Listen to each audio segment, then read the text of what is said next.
Today in our 2012 GMC Terrain, we're going to be taking a look at and showing you how to install the Roadmaster Easy Base Plate Kit with removable arms, part number 523163-1. So here's what our Roadmaster Base Plate is going to look like. It's going to allow us to safely hook up our terrain to our motorhome so we can flat tow it down the road. I do want to mention that our electrical connector as well as our breakaway switch are not included in the kit, but they are some necessary components in order to safely flat tow our terrain. We'll give you a list of all the components you will need later on in the video. What's really nice about our Roadmaster base plate is that when we're not towing, we can actually remove these arms here, just twist them, and they'll come out, and we'll have a more hidden look to where it's not going to be so obtrusive sticking out of the front. The removable arms are going to have an attachment point made specifically for the crossbar style, as well as the quick links that are provided as our safety chain connection points. They'll be attached to the crossbar as well. When it comes to installing the base plate, some people may be intimidated because we are going to have to remove our fascia. But we're not going to have to cut anything at all. As you can see, our bumper and fascia is fully intact. And when we went to install our base plate, there's no drilling required, no cutting of the frame at all, and no welding required. It's one of the easier base plates that I've installed, and I think at the end result, it still looks really nice because we didn't have to cut or trim anything at all. If you're looking for a base plate for your terrain, you're obviously going to find this Roadmaster base plate, but you're also going to find the Blue Ox. Now there is some upsides and some downsides to both. In our Roadmaster, we did have to provide and use a couple brackets to mount our electrical and our breakaway switch that we mounted directly to the base plate. However, on the Blue Ox, they're going to give you a couple tabs that are going to come out underneath the license plate here that we can easily mount a 6-way right to it. However, with the Blue Ox, you are going to have to drill a few holes, which makes it a little bit more involved with the install, and there is some minor trimming of the fascia that we have to do. Now keep in mind this is only one component of our flat tow setup. For a base plate, we use the Roadmaster Easy Base Plate Kit with removable arms. For wiring, we use the Roadmaster Universal High Power Dial Wiring Kit. For a tow bar, we use the Roadmaster Sterling All-Terrain Tow Bar. And for a braking system, we use the Roadmaster InvisiBrake Supplemental Braking System. Now, specifically to the terrain, you're also going to need a stoplight switch. We use the Roadmaster Stoplight Switch Kit. You're also going to need a fuse bypass switch. We use the Roadmaster FuseMaster Fuse Bypass Switch for towed vehicles. We also recommend a battery charge line kit so your battery won't be dead. We use the Roadmaster Battery Charge Line Kit for towed vehicles. If your motorhome doesn't have a 12-volt power source at the back either, you also need a charge line kit for your motorhome. So now that we've seen the end result of what our Roadmaster base plate looks like, let's show you how to get it installed. To begin our installation, we're going to have a few fasteners under the hood right towards the front that we're going to remove. On each side, we're going to have two plastic push-pin fasteners that we're going to have to pull out. So you can grab a flathead screwdriver. There's going to be a small notch in the push pin. You're going to want to come underneath that notch and pop out the center section. Then we can come underneath the outer section and pull the rest of it out. And you're going to want to remove the other two on the other side as well. And towards the center, we're going to have two Torx bit screws on each side that we're going to have to remove as well. These are going to be T20 Torx bits, so we can go ahead and pull those out. We're going to have two more on the other side as well. If we come to the front wheel well, right on the very edge here, we're going to have two more T20 Torx bits as well as two more plastic fasteners. Now we have one missing here in the bottom, but there should be two of each on each side. So we'll go ahead and pull out the plastic fasteners. The same way, popping out that center section. And then pulling out the outer section after that. Then we can remove the two T20 Torx screws. And we'll do that on the other side as well. And if we move just in front of the wheel well, right on the front bumper in front of the tire here, we're going to have two more bolts that we're going to need to remove. So we'll grab a 7mm socket and pull them out. And we'll pull the other side out as well. One more thing we need to do before we can pull the fascia off is disconnect the fog lights if you have them equipped.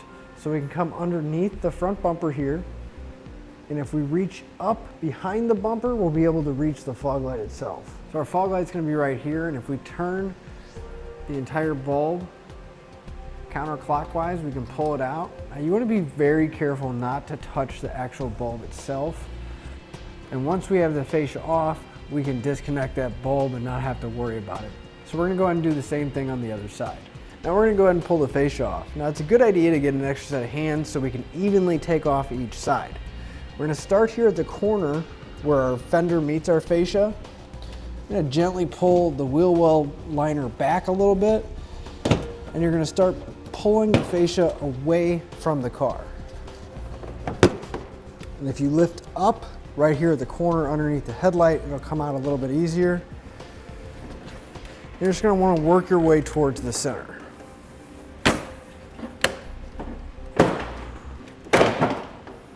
And once we have it fully disconnected, we're gonna set it aside so it won't get damaged. At this point, if your Terrain is equipped with a power steering cooler, you would have it sitting right here, and right on the bottom of our bumper core, we have 2 tabs, and that's where it would be bolted into. You need to remove 2 10mm bolts that are holding it in place, and go ahead and hold on to those bolts if you do have it there. But since ours doesn't, we're gonna be moving on. Now if you notice, we're gonna have these little plastic clips that are in the front of our bumper core. That's holding some wiring on the back, and we're gonna need to push those out. The easiest way to do that is you take a pair of needle nose pliers and you squeeze the tabs on them and then push it through. It'll release it and we'll be able to pull that wiring off. So we'll do that for all the clips that are holding it in place. Now you can see that it's free from the bumper core itself. Now we can get ready to pull this off. Now we're gonna have a few bolts on each side on the end that's holding our bumper core in place. Due to manufacturing differences, there's either gonna be 3 bolts or a possible 4th one on the top intersection. We're gonna be using a 13mm socket to pull them out.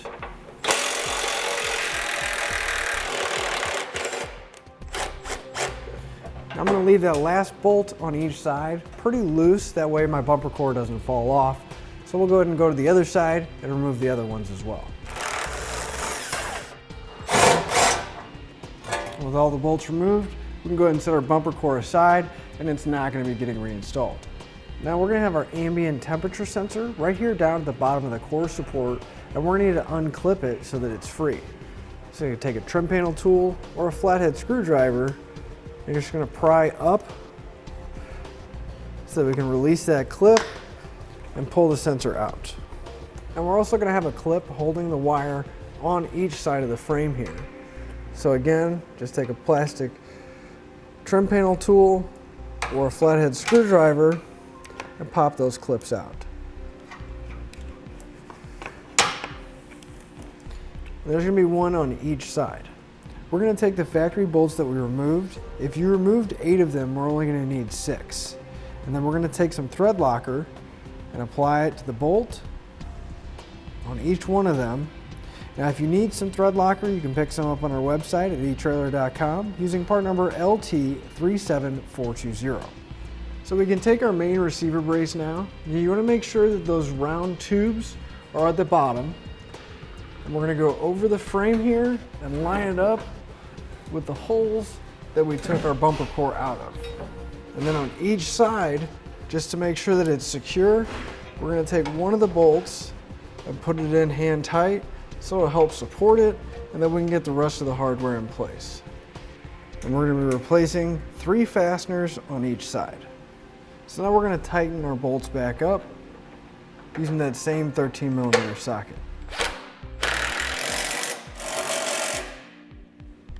After the bolts are snugged up, we're going to come back with the torque wrench. We're going to torque them down to the specified amount in the instructions. We'll do that for the other side as well. Now we're over here on the driver's side, and if we come right below the washer tank, we're going to have a subframe bolt here that we're going to need to remove. Now you want to make sure that you have something supporting the subframe, and you only want to remove 1 bolt at a time. So we're going to start over here and grab an 18mm socket and pull that bolt out.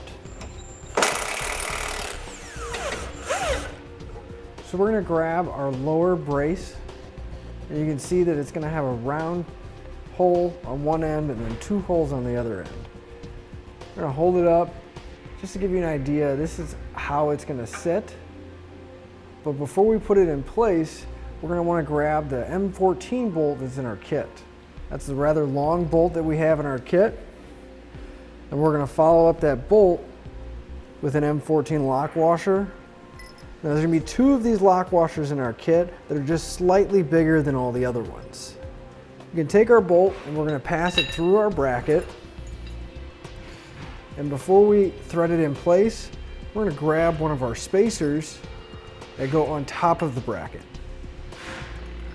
So we slide our bolt in and just loosely get that bolt started. Just enough to where it won't fall out and we can get the bracket in place. Now we can see that our lower brace lines up with our main receiver brace and it should be on the outside or towards the bottom. We're gonna take one of our 1/2 inch by 1¼ inch bolts, and there's gonna be a lot of these, and there's just slightly smaller than the other 2 in our kit. And we're gonna come from the bottom, going up, pass it through, and then on the other side, we're gonna take a 1/2 inch split lock washer, go over the bolt, and then we're gonna secure it with a 1/2 inch nut. And you wanna make sure that you're putting red Loctite on all your hardware. And we're gonna have the same combination of hardware go right here. With all the bolts in place on this side, I'm gonna come back with a 22mm socket and snug up that M14 bolt. And then using a 3/4 inch socket and wrench to hold the nut, I'm gonna snug up the 1/2 inch hardware.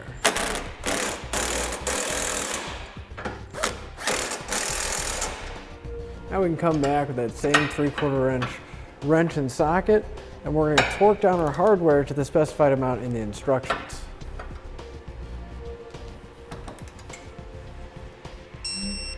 And we'll torque down our M14 bolt as well.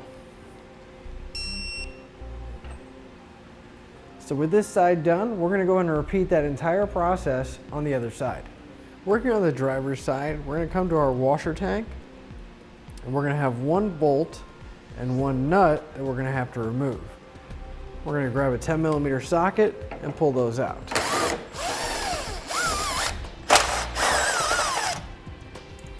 So we're gonna take our driver's side upper bracket. The way you're gonna know it's the driver's side is we're gonna have those 2 holes facing towards the front and that single hole in the back, and there's gonna be a notch. You want that notch to be towards the center of the car. So we're gonna place this over the top of our main receiver tube. May take a little bit of work just to get it in there. And you're gonna have to go around the lines back here.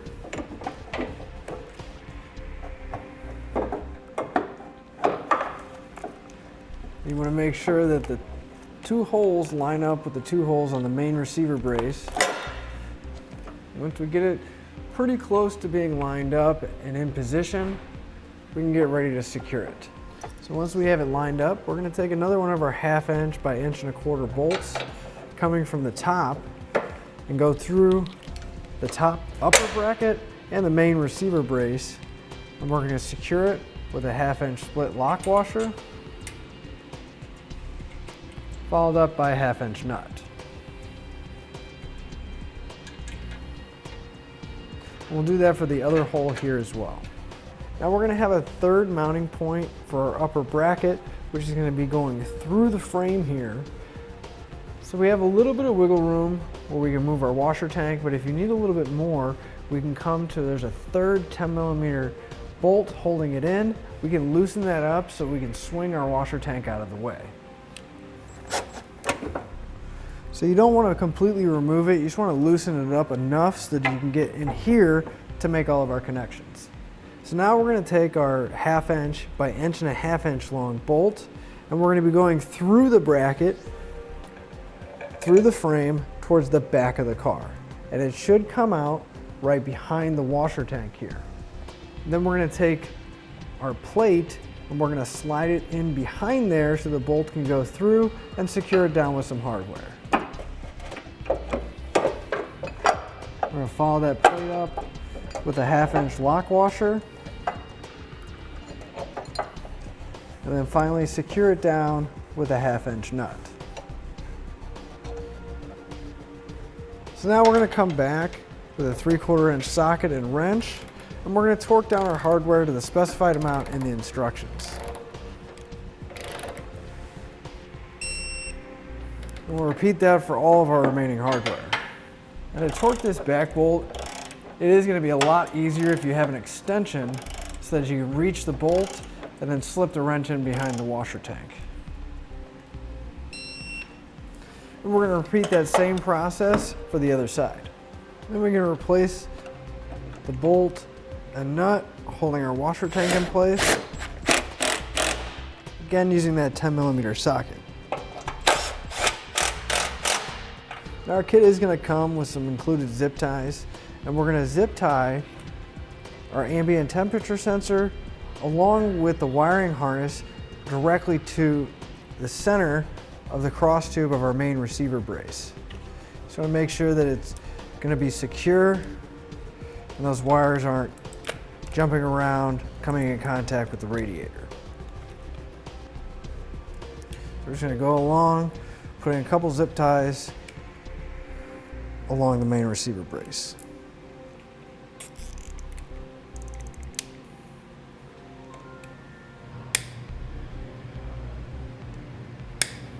Now that the base plate is fully secure and on, if you're doing any kind of wiring or putting a supplemental braking system in, now would be a good time because you don't want to have to take the fascia back off. With all the brackets and our base plate installed, we can get ready to put our fascia back on. Now on the back side of our fascia, we're going to have this foam piece that's going to be attached to it. We're going to need to remove that in order to get our fascia back on. So we're going to have a few plastic clips that are holding it in place.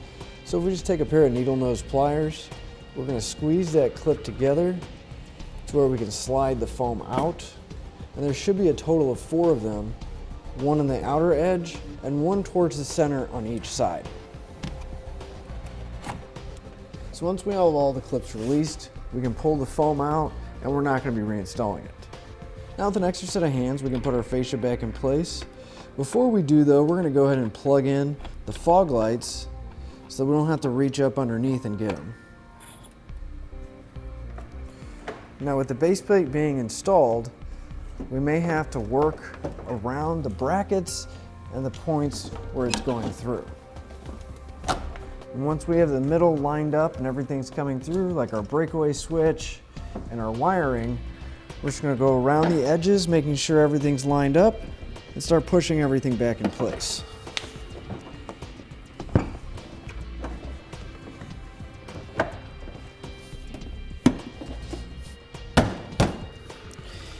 So make sure you get all the clips lined up, make sure it's seated all the way back in.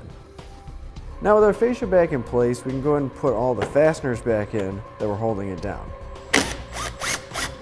including the 4 Torx screws that were at the top of the engine cover. Then we can put the fasteners back in the wheel well, those 2 push pins, and the 2 Torx screws as well. And with these push pins, you want to make sure that that center section is still popped out so that there's no tension on the bottom section. You're going to push the outer section in and then push that center section in to lock it down.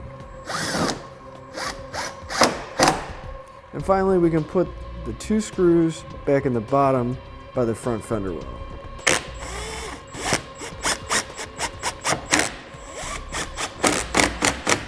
If you look at the bottom of our grill where our base plate is, you'll notice that there's that small tab. That small tab is that we can put our quick links and the safety cable through. So we're going to take our quick link, we're going to pass it through, and before we close it, you just want to make sure that you put that safety cable on, and then we'll tighten up that jam nut, and we'll get it hand tight for now. Just making sure that it's connected. And we'll do that for the other side as well. So then you're going to want to grab a 5/8 wrench and just turn that nut until it's nice and snug, making sure that quick link is going to be secure. And we'll do that for both of them. So then we'll take our removable arm and we're going to put it so that flat spot is facing straight up, insert it into the tube until it bottoms out, Then we're going to rotate it towards the outside of the car, making sure that that slant is on the outside so that we know that we have the correct one. So we'll go ahead and do that for the other side. So for the time being, just so we don't drive around and have these safety cables scratching the bottom of our fascia here, I'm just going to bend them up. I'm going to take one of the zip ties that's included in the kit. I'm going to go through the removable arm and through the safety cable just to keep it secure so it won't be flopping around. And we'll do that on each side. With everything in place, we're ready to hook up to our motorhome and start our adventure. And that'll finish up your look at the Roadmaster Easy Base Plate Kit with removable arms, part number 523163-1 on our 2012 GMC Terrain.